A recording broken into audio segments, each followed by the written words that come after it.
तार सम भक्त सहिते हय ताहार आवरण। अर्थात यहाँ कहते हैं आदि भगवान श्री कृष्ण के निजी संगी उनके भक्त गण हैं। भगवान द्विभुज, भगवान तो चतुर्भुज है, भगवान तो सहस्त्र बाहु है। तो भैया हर मंदिर में हमको राधा रमन, हमारे बिहारी जी, राधा वल्लभ जी, ये सब दो दो हाथ के क्यों दिखते हैं भैया? इसीलिए दो हाथ के दिखते हैं क्योंकि हम दो हाथ वाले हैं। ठाकुर जी हमारे सामने हम जैसे बनकर ठाड़े रह जाते हैं, जिसके कारण हमारे लिए उनसे संबंध बनाना सहज हो। एक बात बताओ, आप स्कूल जा रहे हो और इतने में ही कोई आसमान से एक यूएफओ उतरे, उसमें से 6 हाथ वाला, 4 मुंह वाला बंदा आए बाहर और कहे, hi Shita, I want to be your friend, तुम क्या कहोगी? नो, नेवर, भाग जाओगी। Right? Oh my god, oh my god, ये क्या देख ली, क्या देख लिया, राइट? क्यों? भैया वो भी जीव ही होगा, उसके पास भी दिल होगा, पर तुम क्यों डर गए? क्यों तुम्हें उसके साथ फ्रेंडशिप वाला वो इमोशन ही नहीं आया? क्योंकि वो तुमसे बहुत अलग था। पर इशिता जा रही हो रोड पर, एक बड़ी प्यारी सी लाली आए और बोले, Ishita I really like you, you are very intelligent, I want to be your friend. Ishita like, yeah friends. क्यों? क्योंकि भैया उसके हम जैसा दिखने में थी, 2 हाथ थे। तो भगवान अपने भक्तों से इतना लाड करते हैं कि भगवान कहते, अगर मैं सहस्त्र बाहु हो गया, विराट रूप में हो गया, अगर मैं चतुर्भुज हो गया, अगर मैंने दशावतार के सारे मोड़े लगा लिए, तो मेरे भक्त तो मुझे देखकर मुझसे भय करने लगेंगे। और जो भय करेगा वो प्रीति थोड़ी कर सकता है। जो भय करेगा वो भय के कारण प्रीति करेगा, पर जो प्रीति करेगा वो केवल और केवल निश्चल प्रेम करेगा। तो भगवान हर मंदिर में द्विभुज होके माधुर्य रूप में स्थापित है, और चतुर्भुज में उनका ऐश्वर्य रूप प्रकाशित होता है। तो हमारी संप्रदाय में, हमारी प्रणाली में, हमारी परंपरा में तो भैया कांत को भाव है, बिलवेड, ये मेरे और मैं इनकी, और केवल इनकी। राधा रमन मेरे सरकार।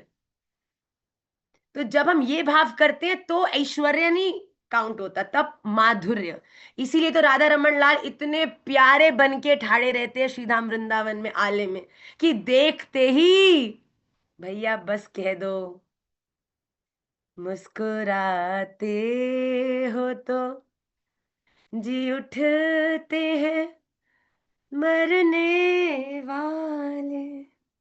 ठाकुर जी की ऐसी मुस्कुराहट जीते जी कर दे मरण।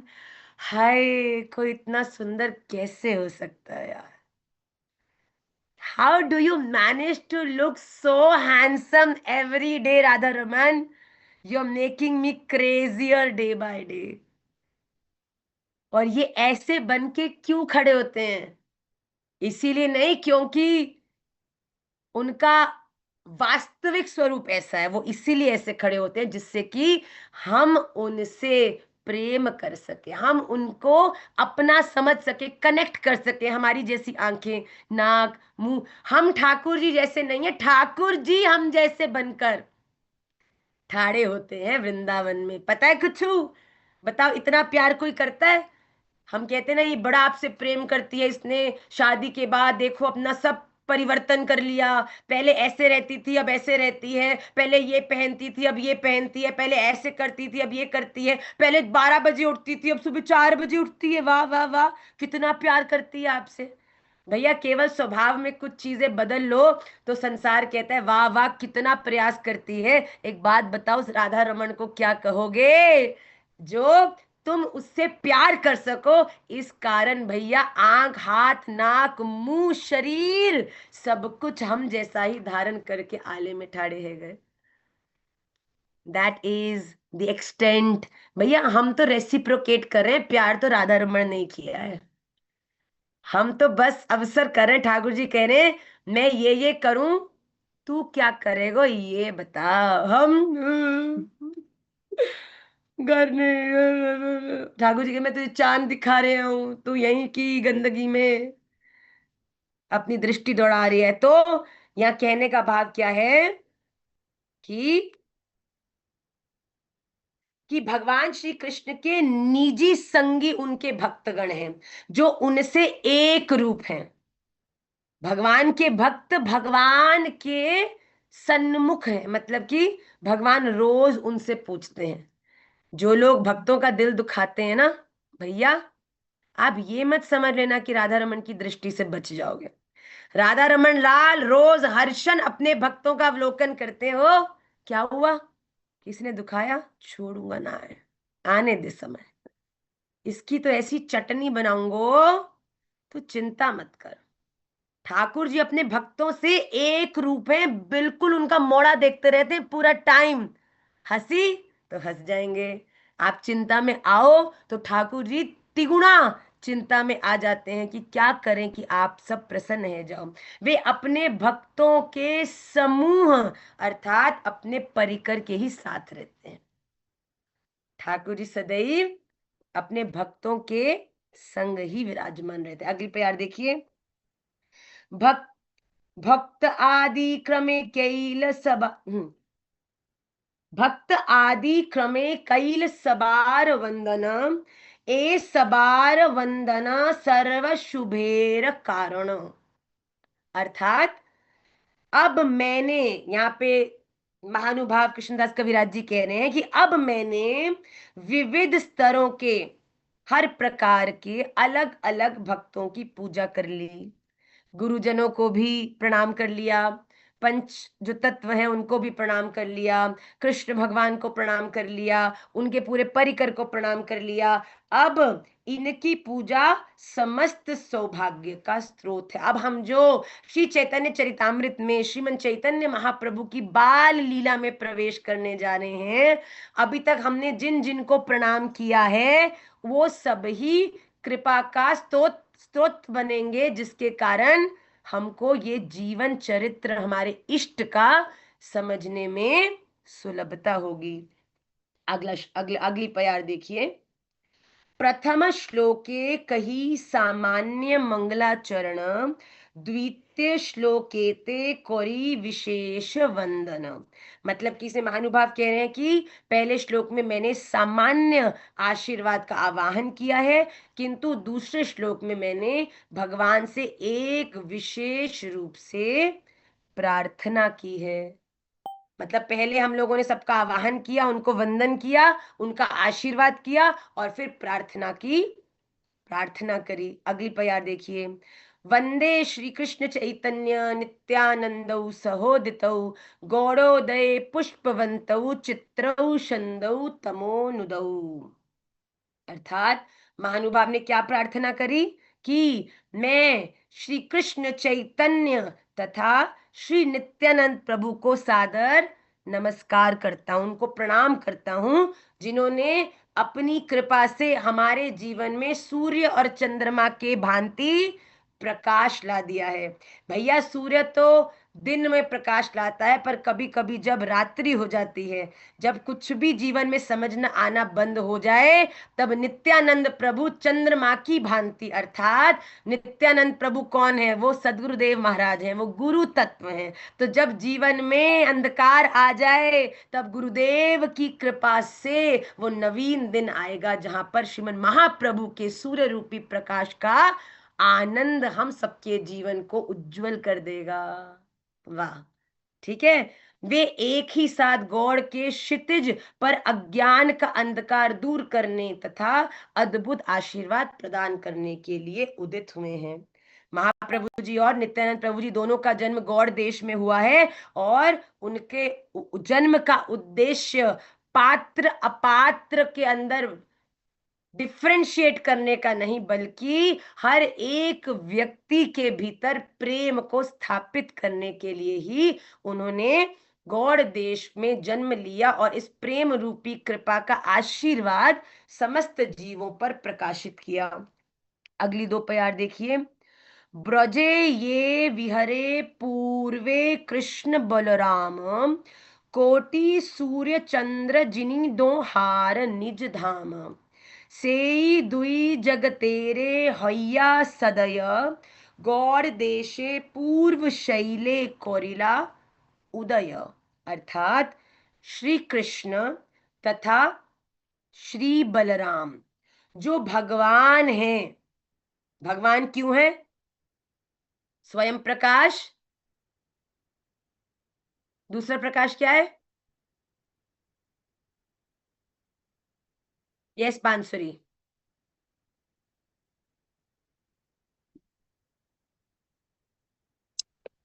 यस दिया। वैभव प्रकाश। वेरी गुड, क्या बात है। स्वयं प्रकाश और वैभव वैभव प्रकाश। प्रकाश। कमाल कर दी लाली, तू आ रही है अब चैतन्य चरितामृत के सिद्धांत के साथ आगे। Very good. ठीक है, तो यहाँ पर दोनों ही जो भगवान है, एक स्वयं भगवान है और एक भगवान का वैभव प्रकाश, एक आत्मना रूप से जो विराजमान है बलराम जी। और पहले वृंदावन में प्रकट हुए थे महाप्रभु जी, और नित्यानंद प्रभु से पहले जो कृष्ण और बलराम के रूप में ब्रज में भी जिनका जन्म हुआ।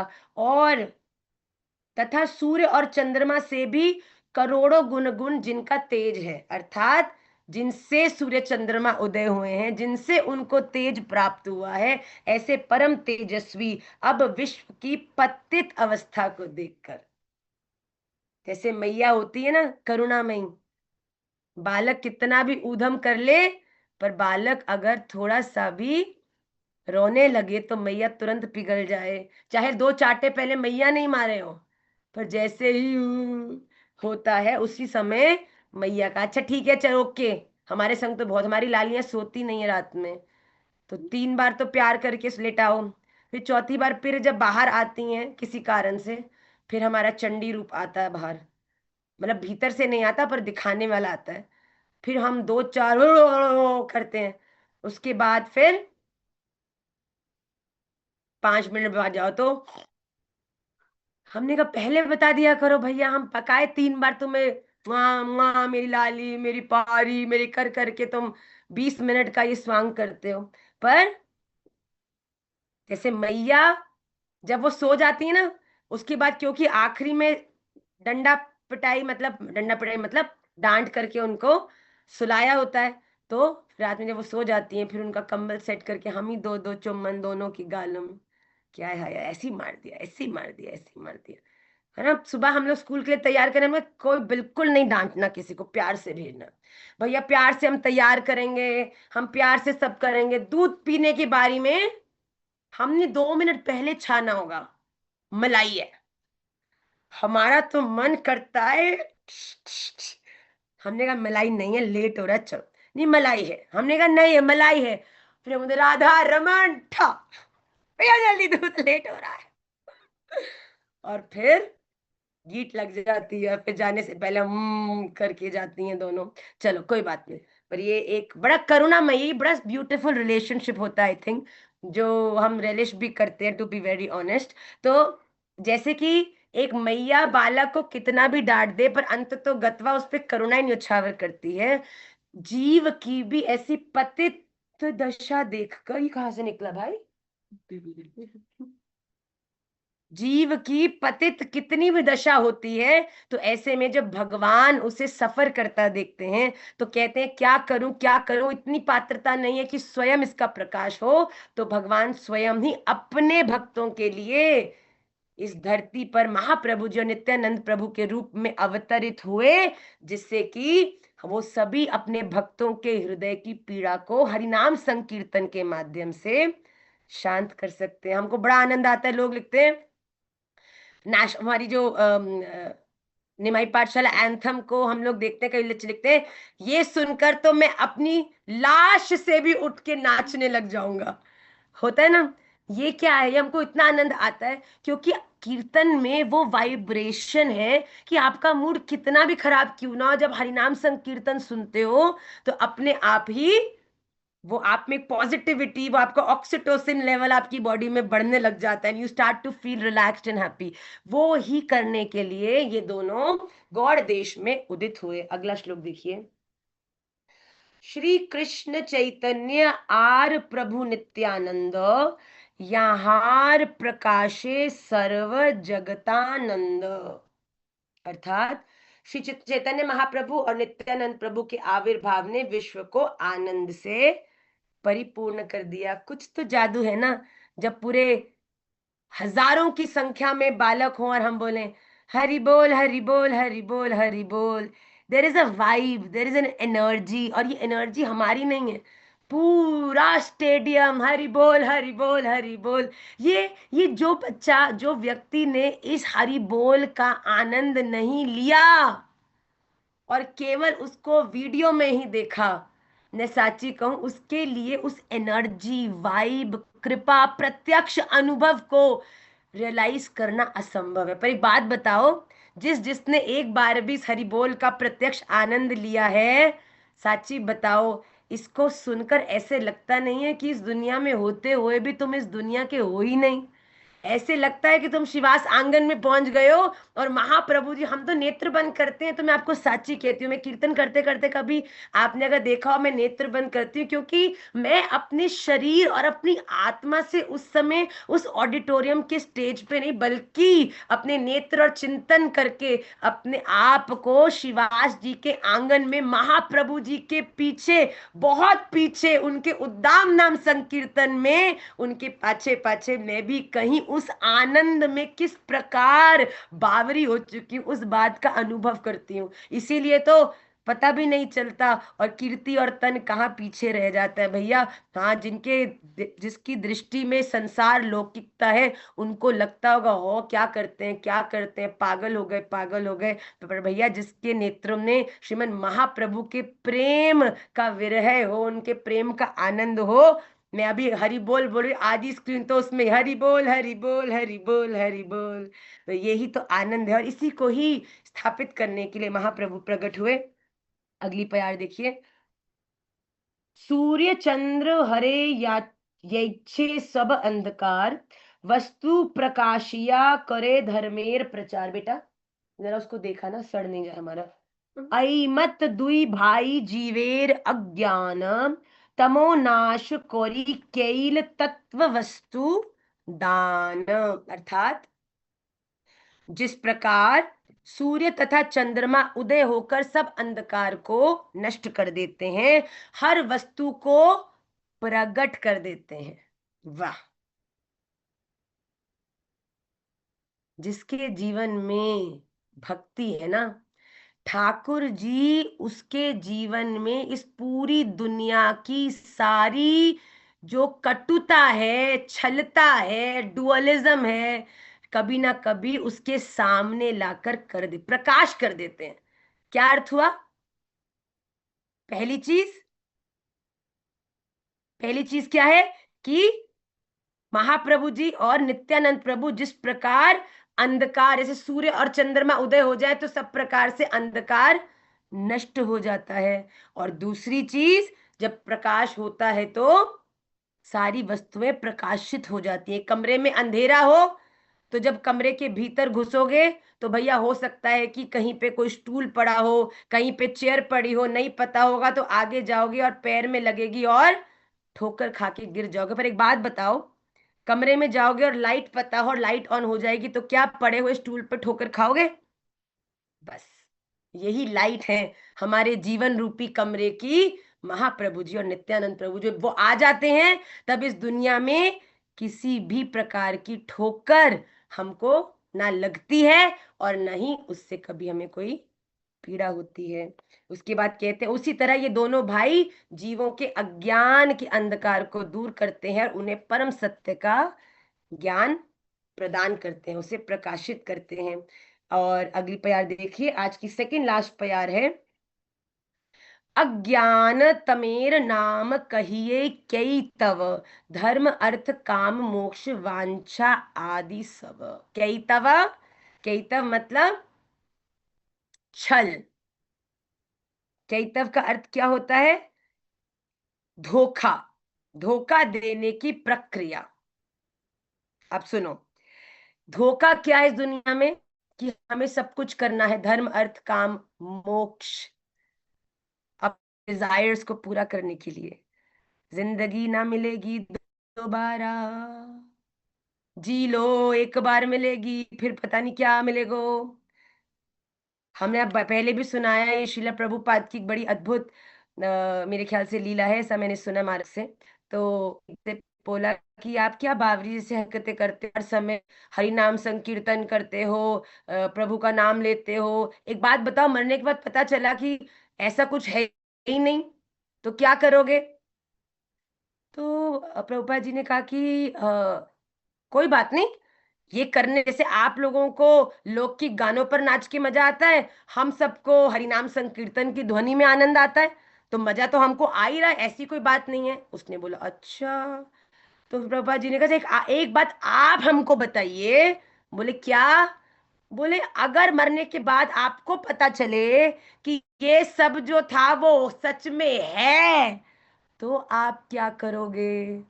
वो व्यक्ति कहता वो दिन था, और उसको रियलाइज हुआ भैया, अगर नहीं किया, देखो अगर किया और नहीं मिले तो भैया घाटे में नहीं हो, आनंद तो हरि नाम में आ ही रहा है।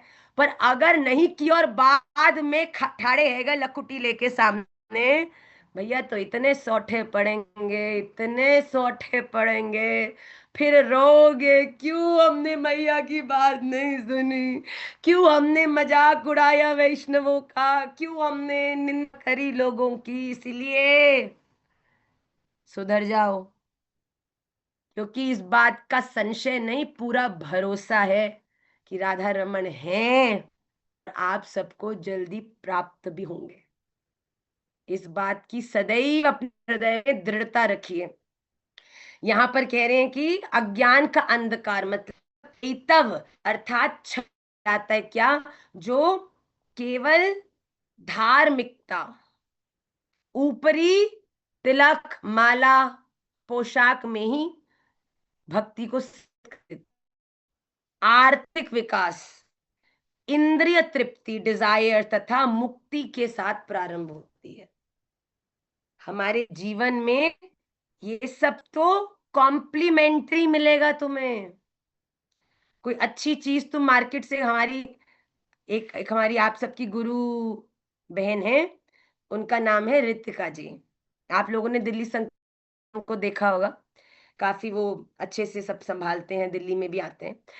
तो उनकी बड़ी कला है क्या, एक बार वो उन्होंने हमको बताया कि वो मार्केट गई, मार्केट से उन्होंने एक बढ़िया परफ्यूम खरीदा, महंगा वाला होगा, 3-4 हजार का होगा परफ्यूम।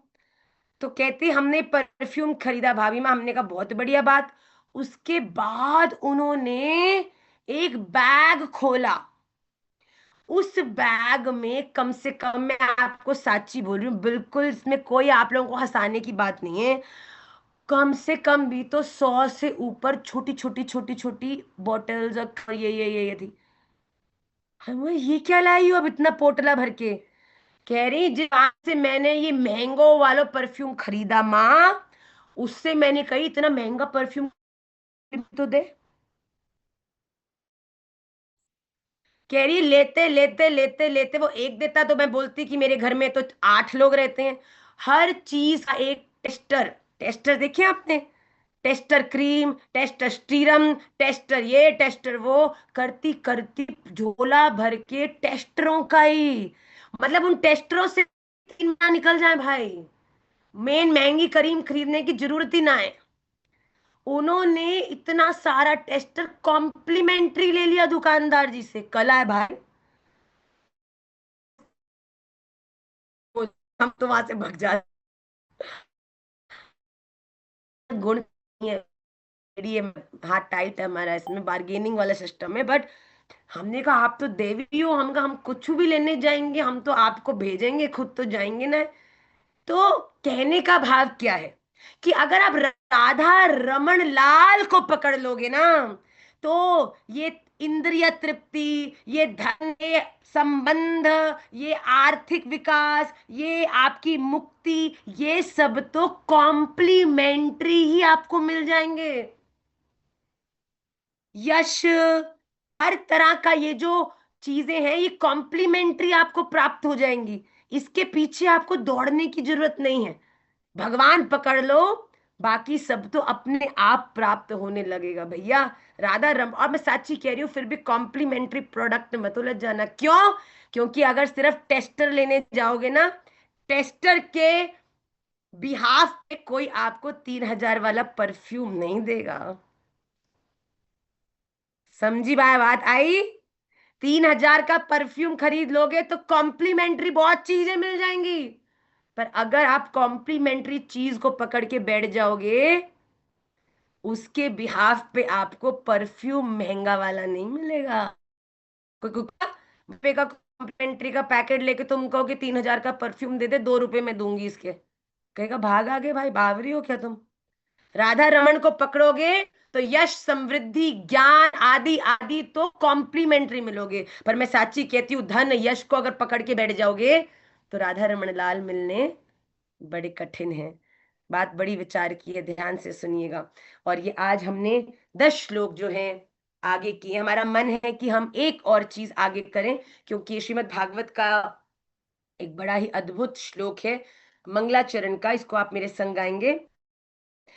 धर्मः प्रोज्झित कैतवोऽत्र परमो निर्मत्सराणां सताम्।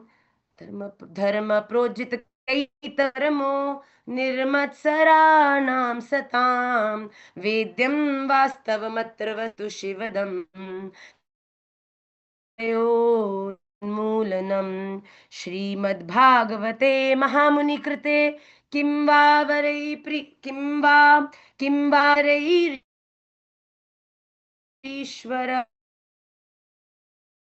सद्यो हृदयवरुध्यते।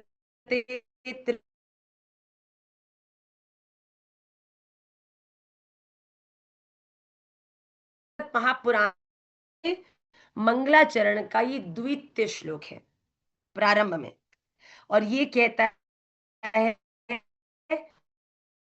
धर्म प्रोजित कैतव, धर्म के नाम पर जो कैतव है, छल करने वाला, खावे वाले धर्म पूर्ण त्याग। कॉम्प्लीमेंट्री मेन प्रोडक्ट नहीं मिलेगो। परमो धर्म, भगवान श्री कृष्ण की परमो धर्म क्या है? राधा रमन लाल के चरणों की सेवा, निष्काम सेवा, शुद्ध प्रेम, निर्मत्सरा नाम सताम, अर्थात जो ईर्ष्या और द्वेष से रहित है, वास्तव वस्तु अर्थात परम सत्य भगवान श्री कृष्ण और जीव का उनसे शाश्वत संबंध। आप परमात्मा और मैं आत्मा, आप पूर्ण, मैं आपका अंश। तो इसी प्रकार इस बात की सत्यता से का ज्ञान, बोध होना। उसके बाद शिवदम अर्थात वास्तविक मंगल और कल्याण कर देने वाले, तापत्रयोन्मूलनम, 3 प्रकार के दुखों को जड़ से नाश करने वाले, सद्यो हृदय विरुध्यते कृत भी शुश्रूषुभ तक्षणात्, अर्थात भगवान तुरंत भक्त के हृदय में प्रकट हो जाते हैं, तो शुद्ध और निश्चल सेवा भाव से भागवत सुनना चाहता है। श्रीमद् भागवत महापुराण की ही महिमा का गान करते हुए इस श्लोक में कहते हैं कि जिस व्यक्ति ने श्रीमद् भागवत महापुराण की कथा को किसी भी अन्यत्र उद्देश्य से नहीं, बल्कि परम भगवान के साथ निश्चल संबंध और हमारी प्रीति हो जाए, राधा रमन जी मुझे पहचान जाएं, राधा रमन जी से मेरा प्रेम हो जाए, अगर इस विशुद्ध उद्देश्य से अगर कोई व्यक्ति श्रीमद् भागवत महापुराण की अद्भुत कथा सुनता है, तो उसके जीवन से 3 प्रकार के दुख, और ये 3 प्रकार के दुख क्या है? आध्यात्मिक दुख, आदि भौतिक दुख और आदि दैविक दुख। अब आध्यात्मिक दुख क्या हुए यहाँ पर? वो दुख जो शरीर और मन से जन्म लेते हैं। आध्यात्मिक दुख का अर्थ जैसे कि बीमारी हो जाना, सिर दर्द होना, बुखार, तनाव, ओवर थिंकिंग, क्रोध, भय, ईर्ष्या, लोभ, गिर जाना। आपके शरीर और मन से होने वाले जितने भी दुख हैं उन्हें क्या बोलते हैं? आध्यात्मिक दुख। ये हमको पता होना चाहिए कि ये 3 प्रकार के दुख कौन से हैं जीव को। ठीक है। दूसरा प्रकार का दुख है आदि आदि भौतिक दुख। और आदि भौतिक दुख कौन से होते हैं? वो दुख जो दूसरे जीवों से एक जीव को प्राप्त होते हैं और प्राणियों से, जैसे कि किसी व्यक्ति के द्वारा अपमान हो जाना, दुख लगता है ना।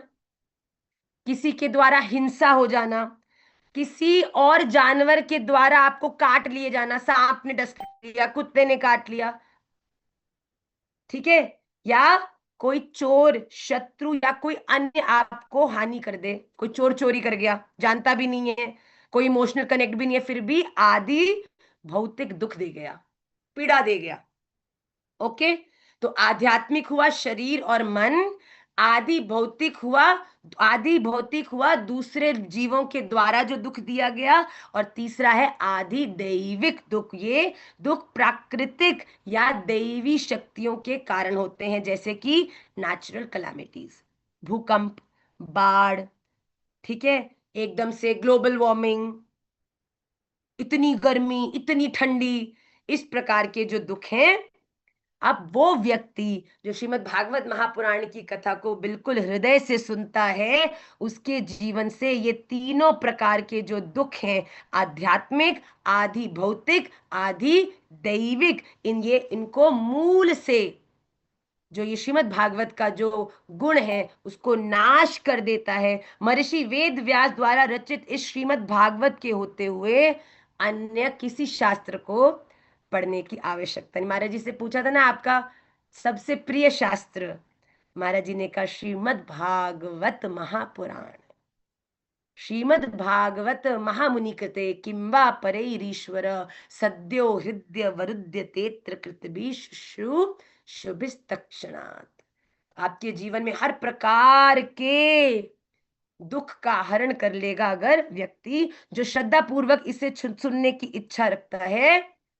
भगवान तुरंत, अभी सुना भी नहीं, केवल हम भागवत कथा सुने, करवाएं, तुरंत आप ऐसा संकल्प या प्रार्थना भी करते हो, उसी क्षण भगवान आकर आपके हृदय में विराजमान हो जाते हैं। ऐसा अद्भुत प्रताप है श्रीमद् भागवत महापुराण का। ये उसका द्वितीय, हमें अपने जीवन में धर्म को केवल बाहरी परिवेश से नहीं, किसी कैतव के कारण नहीं, यश धन ज्ञान के लिए नहीं, बल्कि श्री राधा रमन लाल के चरणों में प्रीति और उनकी सेवा प्राप्त हो, इस उद्देश्य से। किसी से जेलेसी नहीं, किसी से कंपटीशन नहीं, ठाकुर जी केवल आपकी प्राप्ति के लिए मैं ये सब जीवन में साधन करूंगी। और जो इस प्रकार के संकल्प से भागवत जी का अध्ययन करता है, श्रवण करता है, उसे ठाकुर जी की प्रीति और सेवा प्राप्त होती है। ऐसा देखिए चैतन्य चरितामृत कितना अद्भुत है।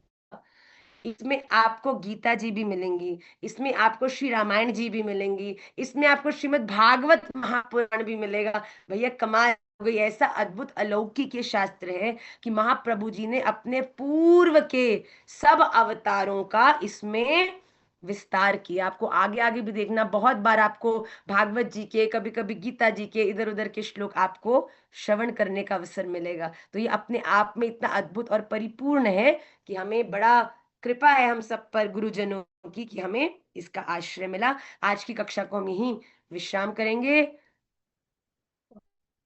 पौड़ा पीठा के साथ। होपफुली अगर पौड़ा पीठा बना, पेठा नहीं बन गया, जो कि हो सकता है बन गया हो, पर लेट्स सी, जैसी राधा रमन लाल की इच्छा। हमने पूरी कोशिश की, तुरंत आके हम लोगों ने बनाया 3-4 जगह, बहुत माथा मारा, भैया ऑथेंटिकली बताओ कैसे बनता है। बनता भी थोड़ा, हमको इतना मजा आ रहा है जगन्नाथ जी के भोग सिद्ध करने में। क्यों? क्योंकि जगन्नाथ जी के किसी भी भोग में अभी तक जितने हमने बनाए हैं, हाँ चीनी की रोटी होती है वो सब अलग है, पर हर एक मिष्ठान में लगभग गुड़ का प्रयोग होता है। शक्कर नहीं डलती उसमें, वाइट शुगर नहीं होती। तो खाने भी सबको बड़ा आनंद मिलता है। Oh it's not sugar, it's jaggery. चलो, वो भी जगन्नाथ जी जगत के नाते ना, वो केवल मन का नहीं तन का भी ध्यान रखते हैं अपने भक्तों के। तो देखो, पॉट पेठा जो भी होगा, 9 साढ़े 9 तक आ गया तो मिल जाएगा, नहीं तो फिर जो सिखाया है पिछले वाले में वो ही कम से कम सिद्ध कर लेना आप लोग। उसमें भी कुछ ही निश्चित रूप से खुश हो जाएंगे। I'm just sometimes being very, very honest with you all. Don't me. On this note, we will end today's class. Lots of love. Vancha kalpatarubhyascha kripa sindhubhyev cha पतिता नाम पावनेभ्यो वैष्णवेभ्यो नमो नमः। आप सब खुश रहिए। कल जब वृंदावन के अंदर रथ यात्रा है, आप में से बहुत लोग आ रहे हो मैं जानती हूँ, and waiting to see you all and waiting for the आनंद। एंड जो नहीं आ रहे, we will miss you, and hopefully Radha Raman ji से प्रे करेंगे आप सब भी जल्दी श्रीधाम पधारो। Okay, on this note, Radhe Radhe.